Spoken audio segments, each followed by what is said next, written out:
2 ballistic ஏவுகணைகளை ஏவிய வடகொரியா. தமிழர் பகுதியில் கரையொதுங்கிய இந்திய ராக்கெட்டின் பாகங்கள்.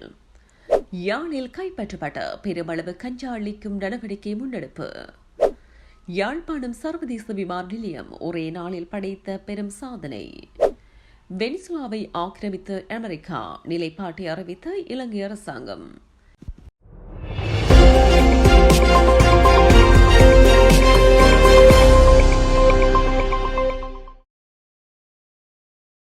வடகொரியா நேற்றைய தினம் குறைந்தது 2 பாலிஸ்டிக் ஏவுகணைகளை ஏவியதாக அறிவிக்கப்பட்டுள்ளது.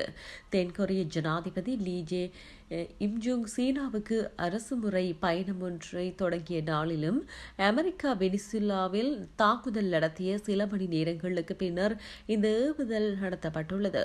இந்த ஏவுகணைகள் ஜப்பான் கடல் பகுதிகளில் வீழ்ந்ததாக தெரிவிக்கப்பட்டுள்ளது. இந்த நிலையில் சீனா தென்கொரியா நெருக்கத்தை தடுக்கும் செய்தியாகவும் தாங்கள் வெனிசுவேலாவை விட வலுவான அணு ராணுவ சக்தி என காட்ட முயற்சியாகவும் இந்த ஏவுதல்கள் மேற்கொள்ளப்பட்டிருக்கலாம் என நிபுணர்கள் கூறுகின்றனர்.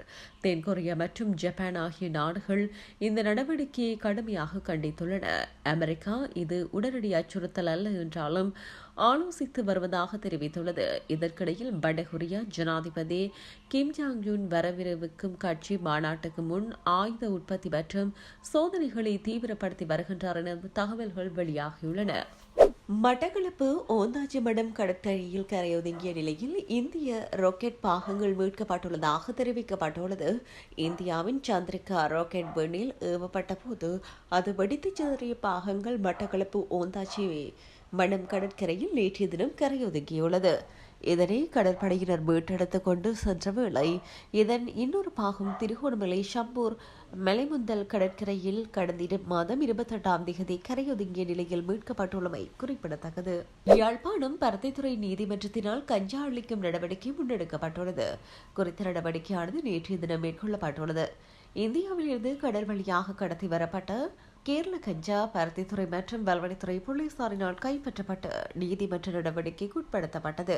இதன்போது 600 கிலோகிராம் வரையான கேரள கஞ்சா பருத்தித்துறை நகர சபைக்கு சொந்தமான வெளிக்கட்டி குப்பை தேடலில் வைத்து தீக்கிரையாக்கப்பட்டு அளிக்கப்பட்டுள்ளமை குறிப்பிடத்தக்கது. பலாலியில் உள்ள யாழ்ப்பாணம் சர்வதேச விமான நிலையம் ஒரே நாளில் அதிக எண்ணிக்கையிலான பயணிகள் விமானங்களை கையாண்டு நேற்று முன்தினம் புதிய சாதனை படைத்துள்ளது. நேற்று இண்டிகோ நிறுவனத்தின் 2 சர்வதேச விமானங்களும் சினமெனியார் மற்றும் டிபி ஏவியேஷன் நிறுவனங்களின் 5 உள்நாட்டு வணிக விமானங்களும் யாழ்ப்பாணம் சர்வதேச விமான நிலையத்தினூடாக பயணங்களை மேற்கொண்டுள்ளன. யாழ்ப்பாணம் சர்வதேச விமான நிலையம் ஆரம்பிக்கப்பட்ட பின்னர் அதிகபட்ச பயணிகள் விமானங்கள் நேற்றைய தினமே இயக்கப்பட்டுள்ளன. இதன்போது ஒரே நேரத்தில் சென்னை மற்றும் திருச்சியிலிருந்து யாழ்ப்பாணம் வந்த இண்டிகோ விமானங்களும் கொழும்பிலிருந்து வந்த சிறிய பயணிகள் விமானமும் ஒரே நேரத்தில் பலாலி விமான நிலையத்தில் தரித்து நின்றுள்ளன. வெனிசுலாவில் அமெரிக்க ராணுவ தலையீடு மற்றும் ஜனாதிபதி நிக்கோலஸ் மதுரோ மற்றும் அவரது மனைவி கைது செய்யப்பட்டது தொடர்பில் இலங்கை அரசாங்கம் தனது நிலைப்பாட்டை அறிவித்துள்ளது. அரசாங்க செய்தியாளர் சந்திப்பின் போது நேற்றைய தினம் வெளியுறவு அமைச்சர் விஜித ஹேரத் இது குறித்து அறிக்கை வெளியிட்டுள்ளார். அதன்போது பத்திரிகையாளர்களுக்கு பதிலளித்த அவர் சர்வதேச சட்டம் மற்றும் ஐநா சாசனத்தை மீறுவது குறித்து மேலும் நடவடிக்கை எடுப்பது குறித்து விவாதிக்க ஐநா பாதுகாப்பு சபையின் அவசர கூட்டத்திற்கு இலங்கை அரசாங்கம் விடுத்துள்ளதாக தெரிவித்துள்ளார். ஐநா சாசனம் மற்றும் சர்வதேச சட்டத்தின்படி அனைத்து நாடுகளின் இறையாண்மையை பாதுகாக்க நடவடிக்கை எடுக்கப்பட வேண்டும். அனைத்து ஐநா உறுப்பு நாடுகளும் இந்த கொள்கைகளை பின்பற்ற வேண்டும். அப்படி நாளை அவசரமாக ஐநா பாதுகாப்பு சபை கூட்டம் கூட்டப்பட்டுள்ளது. எங்கள் தரப்பிலிருந்து இந்த கூட்டம் தாமதமின்றி நடத்தப்பட வேண்டும் என நாங்களும் முன்மொழிந்துள்ளோம் என அவர் குறிப்பிட்டுள்ளார். ஐநா சாசனம் மற்றும் அதன் அடிப்படை கொள்கைகளை மீறுவதற்கு எதிராக ஐநா பொதுச்சபையிலும் தேவையான நடவடிக்கை எடுக்கப்பட வேண்டும் என்றும் இது அரசாங்கத்தின் நிலைப்பாட்டை பிரதிபலிக்கின்றது எனவும் விஜித ஹேரத் சுட்டிக்காட்டியுள்ளார். இதேவேளை அமெரிக்காவின் நடவடிக்கைகளை கடுமையாக கண்டித்து ஜேவிபி அறிக்கை வெளியிட்டது. குறித்த கேள்வி எழுப்பப்பட்ட போது அரசியல் கட்சிகள் அரசாங்கத்திலிருந்து வேறுபட்டவை என்றும் அவை தங்கள் சொந்த கருத்துக்களை கொண்டிருக்கலாம் எனவும் அமைச்சர்கள் கூறியுள்ளனர். தேசிய அரசு பேரவையின் 1977 ஆண்டின் 1ஆம் இலக்க நாடாளுமன்ற ஓய்வூதிய சட்டத்தை ரத்து செய்வதற்கான சட்டமூலம் வர்த்தமானியில் வெளியிடப்பட்டது. இந்த வர்த்தமானி அறிவிப்பு நீதி மற்றும் தேசிய ஒருங்கிணைப்பு அமைச்சரின் உதவியின் பேரில் வெளியிடப்பட்டுள்ளது. இந்த சட்டம் நாடாளுமன்ற ஓய்வூதியங்கள் சட்டம் என்று அழைக்கப்படலாம். அதன்படி தேசிய சட்டமன்றத்தின் 1977 ஆண்டின் 1ஆம் இலக்க நாடாளுமன்ற ஓய்வூதிய சட்டம் இதன் மூலம் ரத்து செய்யப்படுகிறது.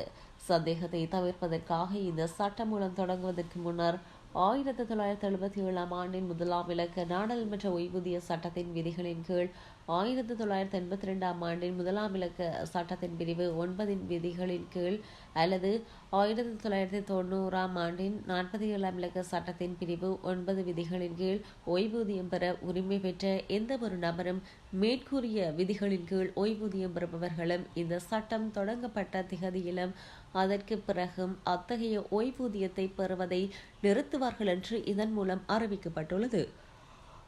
தெஹிவலி பகுதியில் உள்ள வேலித்தளம் ஒன்றுக்கு முன்னால் நபர் ஒருவரின் சடலம் கண்டெடுக்கப்பட்டுள்ளது. தாக்குதல் நடத்தப்பட்டதன் காரணமாக இந்த மரணம் சம்பவித்திருக்கலாம் என காவல்துறையினர் சந்தேகம் வெளியிட்டுள்ளனர். இந்த நிலையில் சடலமாக மீட்கப்பட்டவர் தெஹிவலி சஞ்சயபுரம் பகுதியைச் சேர்ந்தவர் என அடையாளம் காணப்பட்டுள்ளார். சம்பவம் தொடர்பான மேலதிக விசாரணைகளை கல்கிசை பதில் நீதவான் கீதம பெர்னாண்டோ முன்னெடுத்து வருகின்றார். இதேவேளை இது குறித்து தற்போது காவல்துறையினராலும் விசாரணைகள் முன்னெடுக்கப்பட்டு வருகின்றமை குறிப்பிடத்தக்கது. 2 பாலிஸ்டிக் ஏவுகணைகளை ஏவிய வடகொரியா. தமிழர் பகுதியில் கரையொதுங்கிய இந்திய ராக்கெட்டின் பாகங்கள். யாழில் கைப்பற்றப்பட்ட பெருமளவு கஞ்சா அளிக்கும் நடவடிக்கை முன்னெடுப்பு. யாழ்ப்பாணம் சர்வதேச விமான நிலையம் ஒரே நாளில் படைத்த பெரும் சாதனை. வெனிசுலாவை ஆக்கிரமித்த அமெரிக்கா நிலைப்பாட்டை அறிவித்த இலங்கை அரசாங்கம்.